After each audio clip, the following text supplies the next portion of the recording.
Good morning, everyone. My name is Loai Yahya Abdulrahman, the Affairs at Yemen Embassy in Berlin. I'm really glad to be with you today. Thank you so much, and thanks to ICD to give me this opportunity to talk about the situation in my country, Yemen. I really appreciate it.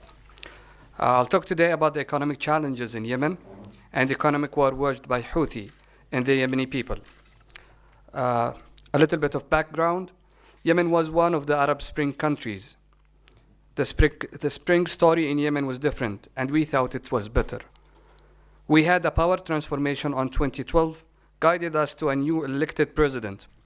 After 15 months of a serious national dialogue, the outcome was agreed by all Yemeni parties, including Houthis. The outcome talked about quota for youth and women, sharing power and wealth, federalism, and new constitution.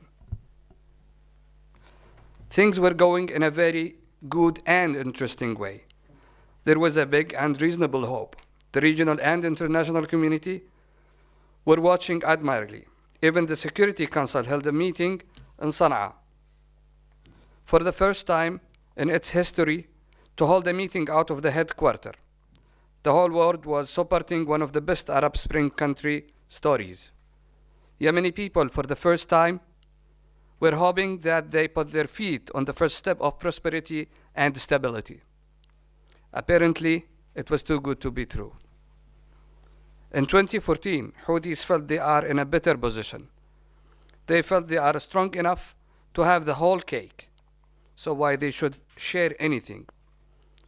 First, they kidnapped the General Secretary of the National Dialogue while he was delivering the draft of the Constitution, in what considered to be first constitution kidnapped in the history. Then, dramatically, despite efforts from the president and the political parties, Houthis attacked capital Sana'a. On September 2014, they put the president and the whole government in house arrest and attacked all Yemeni cities. They bombed the residence of the president and attacked all Yemeni cities. They bombed and they occupied Aden and the whole south of Yemen. That was the point the president used his constitutional rights and duties to face the military coup and ask for support from Arab countries according to the Arab League treatments and the international law. On 14th of April 2015, the operation to end this coup and to end the suffering of Yemeni people started. And the Security Council issued the Resolution 2216, which approved the need to end the Houthi coup in Yemen through a military operations of the Yemeni government and the coalition supporting it. And the decision was by all members, which is really rare in the Security Council. The Yemeni government freed a big part of the country and engaged in every call for peace talks. Since then, a lot of water went under the bridge. During all these years, the government goal was to reach peace and to restore the political procedure for all Yemeni parties, including Houthis. And the Houthis' goal was to continue their aggression to exclude anyone from the political scene.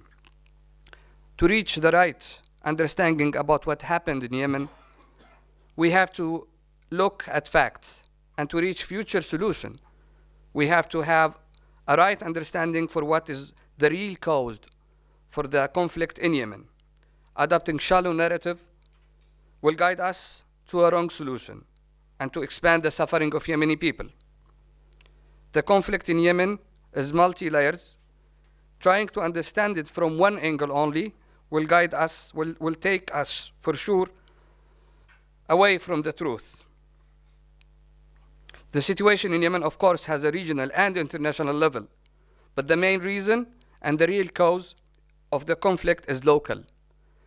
It is the Houthi aggression and coup supported by Iran to acquisition of power and wealth in Yemen through the religious ideology that claims the divine right of particular dynasty to this power and wealth. That was the scene at the beginning of 8 years of war and suffering for Yemeni people and the biggest humanitarian catastrophe since the Second World War, according to the United Nations. Economic challenges. Yemen has been facing a significant economic challenges for several years. By the ongoing conflict and political instability, the exchange rate of the Yemeni riyal has been damaged by more than 500%. Hospitals were damaged by the war caused by the Iranian-backed Houthi militia. So only 45 of hospitals are operating at full capacity, and 1,800 schools are out of work. More than 2 million children have dropped out of the educational process. There are 18 million people, according to the United Nations, or more than 60% of the population, who suffer from food insecurity. The unemployment rate has risen to 32%, and the poverty rate to 78%. More than 2 million children in Yemen suffer from malnutrition, and the number of displaced people is increasing to more than 4 million people living in random settlements, lack services.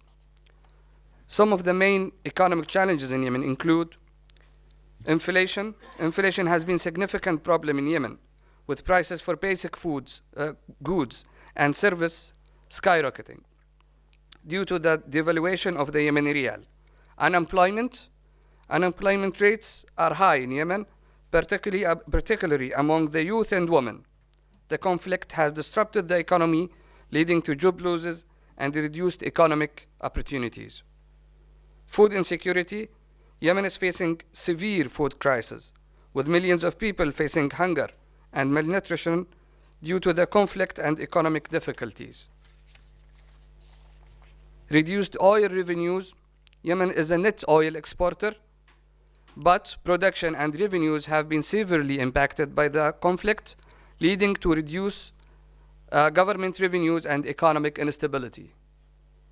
These economic challenges have contributed to the humanitarian crisis in Yemen, with millions of people in need of humanitarian aid and assistance. Addressing the economic challenges is essential for long-term stability and prosperity of Yemen, and requires a comprehensive and coordinated effort from the Yemeni government and international partners.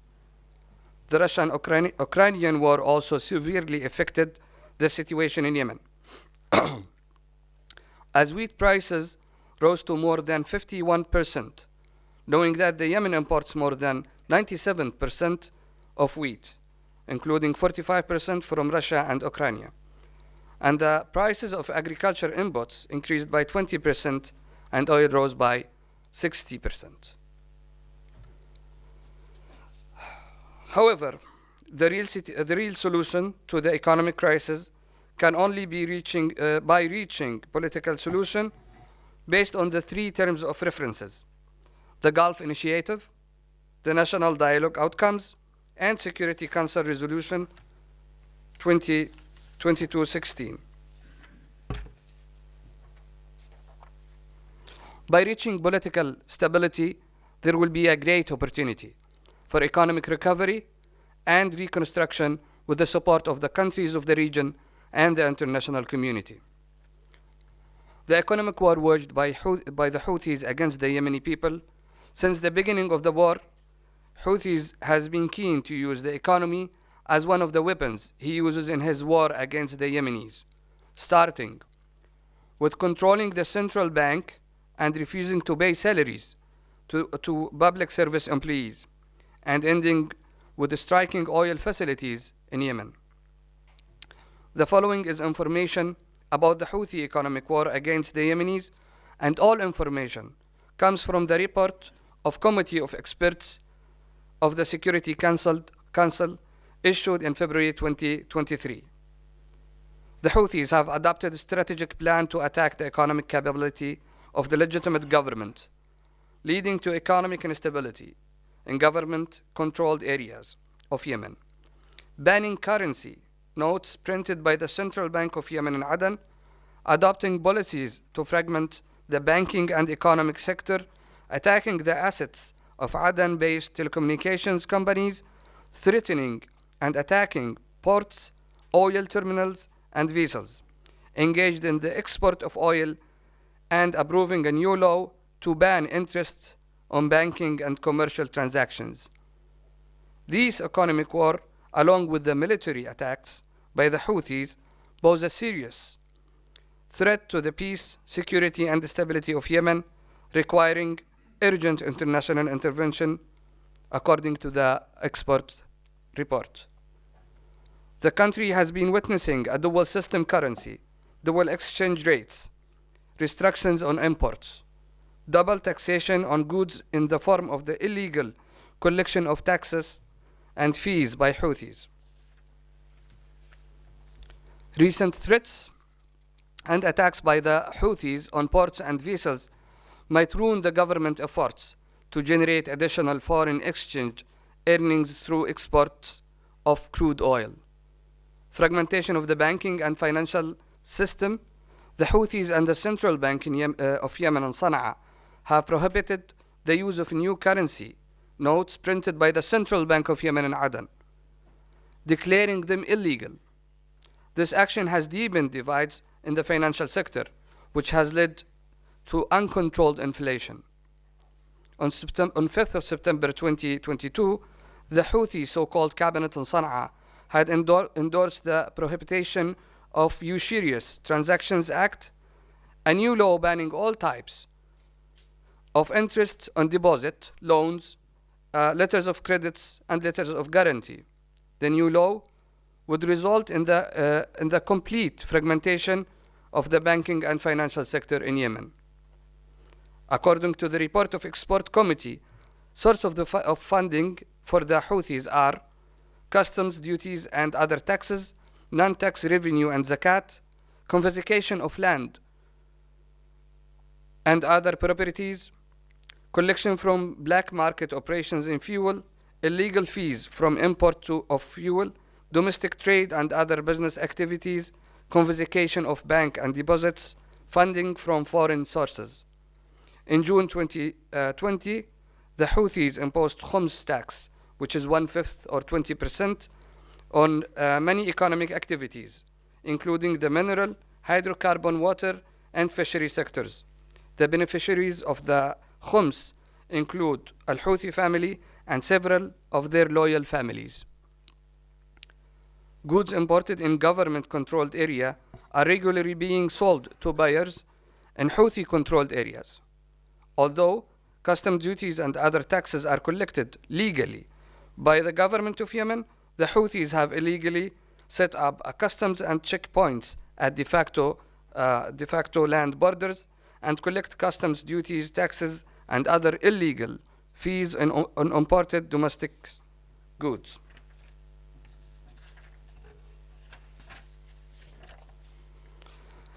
The Houthis maintain a parallel economy in the fuel sector. Prior to the truce, consumers' requirements were met mostly by bringing oil from government-controlled ports overland across the front lines. The Houthis were, however, collecting customs revenue again, in addition to other taxes and illegal fees at their checkpoints. The Houthis seized the opportunity to make money, creating an artificial shortage. Under the Stockholm Agreement, the Houthis were to collect customs duties on the import of oil through the port of Hodeidah, on the condition that they would pay public service salaries. However, no salaries had been paid. Real estate generates revenues for the Houthis. The Houthis had confiscated large lands and buildings. They have also imposed restrictions on the sale, purchase, transfer, and construction, despite claims of ownership of local citizens. There were further reports on the confiscation of lands and buildings in the other areas, resulting in the evacuation of hundreds of civilians' families and the loss of their livelihoods. Smuggling of drugs and other items is one of the sources for funding for the Houthis. Cases of smuggling drugs and other items such as precious metals and currency notes to generate funds for potential use in the war efforts. There is information about number of incidents of smuggling and trafficking of drugs in Yemen by Houthis. Conclusion and recommendations. the economic situation in Yemen is catastrophic. And the terrorist Houthi militia backed by Iran is waging an economic war against the Yemeni people, the price of which is paid by the Yemeni citizens, which has led Yemen to be the largest humanitarian disaster in the world. The economic situation will not improve except by ending the war, reaching peace, and participation of everyone in the political process, according to the three references. And these three references are the only guarantee in Yemen for the participation of everyone, without exception, in the political process. What is required now is a strong international support for, for the peace process in Yemen, support for those who seek it, and stand up to those who stand against it, accompanied by developmental support that is in the interest of Yemeni citizens, and that the state represented by Yemeni Presidential Council and the legitimate government be supported to reach all these goals. Until then, it will be really important for activists and those concerned to talk about Yemen, that Yemen not become forgotten, and that Yemenis will not die in silence. Thank you so much for your listening.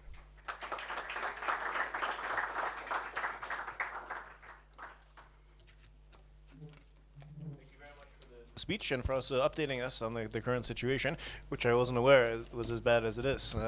Things you don't think of with the Russia-Ukraine war in terms of also the rising prices and the many challenges that have come.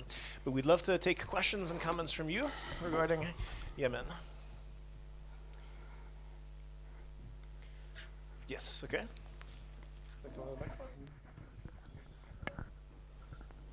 Hi, thank you for your speech. My name is Jessica and I'm a student. I was just wondering you talked about having the support of the council and having international support behind you.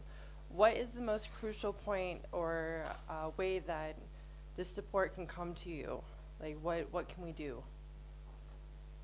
If I understand well, that you are asking why we need international support, right? I understand the need for the international support, but I would like more detail on what you would like to see from that international support. Yes, this is really important. Yes, the first important thing is to stand with Yemen in a very clear and strong terms.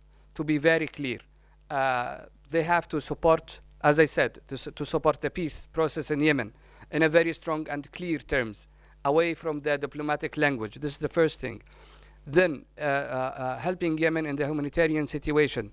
It's out of the hand of the government and the people of Yemen. So we need help. And thanks to Germany, they are the, I think, fourth country in the world. Just a few weeks ago, they donated for like $120 million to Yemen, to the humanitarian aid to Yemen.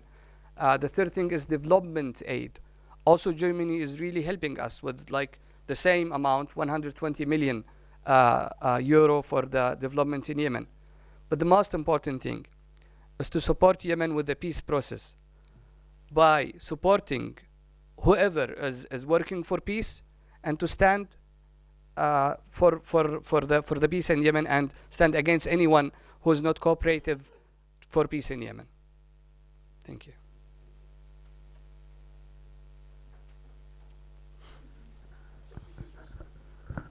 Hello, my name is Jaideep. I'm from India, and I'm also a student here. Wonderful speech and wonderful insights of the situation. I want to ask you that you said that the international community needs to stand with the people of Yemen. That is very true in this hour. But is there a consensus on the part of the government? Because there is a group in the government that is also demanding a separate Yemen in the southern part. So is there a consensus with the people who are fighting the Houthis right now? Excellent question. Thank you. Yes, we have recently in 2022, we established a presidential council. This presidential council include everyone, include also the STC, which is calling for separate the south of Yemen. I mean, political needs or wishes for the future is included in this presidential council. And the main goal for this presidential council, when they declared it and transformation of power to this council, the main goal was to reach peace and to end the coup. So all these elements inside the presidential council, for now, they have one goal. They are united to face one goal, to reach peace in Yemen. Thank you. Thanks. My name is Hariwola. I'm from Nigeria, and Nigeria is from West Africa. Whenever we have problem like this, the ECOWAS, and the ECOMOG normally comes in, and the way I look at it, in Libya, for example, the reason why NATO was able to come in is because the Arab League did not play their role very well. The same thing I'm seeing in Yemen, because I think Yemen belongs to the Arab League, and the Arab League supposed to have come in and maintained this peace, even before under international. That's my question. What is the role of the Arab League in this problem? What's the role of Yemen in what? Sorry? The Arab League. The Arab League, of course. Yeah. Yemen is a member of the Arab League. They're supposed to have come in and bring this peace. Yes. As I mentioned in my presentation, that Yemen is hugely supported by Arabic countries. The whole coalition is supporting the legitimate government in 2015 was for like 10 or 12 Arabic countries, according to the under the umbrella of the Arab League treatments for the defense. So we have a support. We have a huge support from Arab League and Arabic countries. Thank you for your question.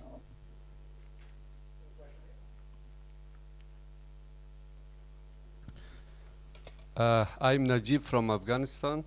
Thank you for your presentation. Thanks. As I know, Afghanistan and Yemen, we have many similarities. That's true. And both of the countries are victim of proxy wars. Your country is victim of proxy war between Iran, Saudi Arabia, and America. And in I see the Houthi group like the Taliban we have in Afghanistan. In 2001, Taliban were both enemy for America and Iran. But after 20 years, in 2001, both countries, Iran and America, both of them brought the Taliban in the power. They toppled the democratic government. And do you see any chance to get rid of these foreign countries, foreign influence in your country? Because we had great chances to have inter-Afghan dialogue to resolve our problems with Taliban. Our government had this chance. Do you see any chance in Yemen, without this foreign influence, Saudi Arabia, Iran, America, to have through cultural diplomacy, inter-Yemeni dialogue to resolve your political problem in Yemen with Houthis? Very excellent question. First of all, it's really important to have the right understanding about the situation in Yemen. As I said, the conflict in Yemen has international and regional level. This is for sure, because it's very related to the national security for the whole region. So it's totally normal to have an interaction with other countries and our neighbors. But the main problem is local, as I said. It is coup. This coup brought another level of intervention from the world and the region. But to have the right solution, we have to understand that the problem is local. So we have to find first the solution between Yemenis. And the second thing is there is a big difference between the neighbors' interventions in Yemen.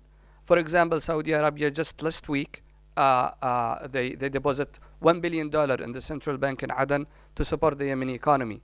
And just before 2 weeks, they found a ship came from Iran to smuggle weapons to Yemen.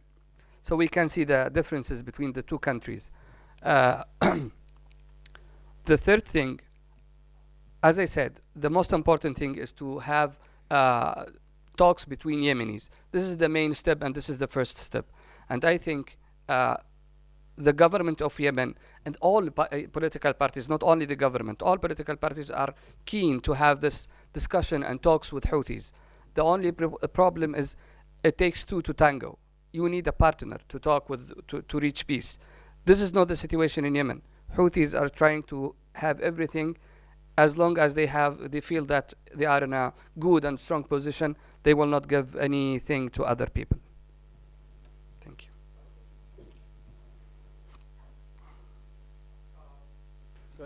Hi, my name is Ayman. I'm a student here at ICD. Just based off of what you said right now, since the Houthis feel that there's no two to tango, don't you think you should ask for more than just aid when it comes to money or economy? Don't you need like military aid now? Thank you so much. This is really important because you remind me to mention the first and the most important element or point to support Yemen is to support the government politically and support the presidential council, because this presidential council reflects all Yemeni parties. And by supporting them, I believe the international community will support the peace in Yemen. Thank you. Any other follow-up questions? Okay, if not, then let's express our sincere gratitude for excellent presentation and the discussion that followed. Thank you so very much. much.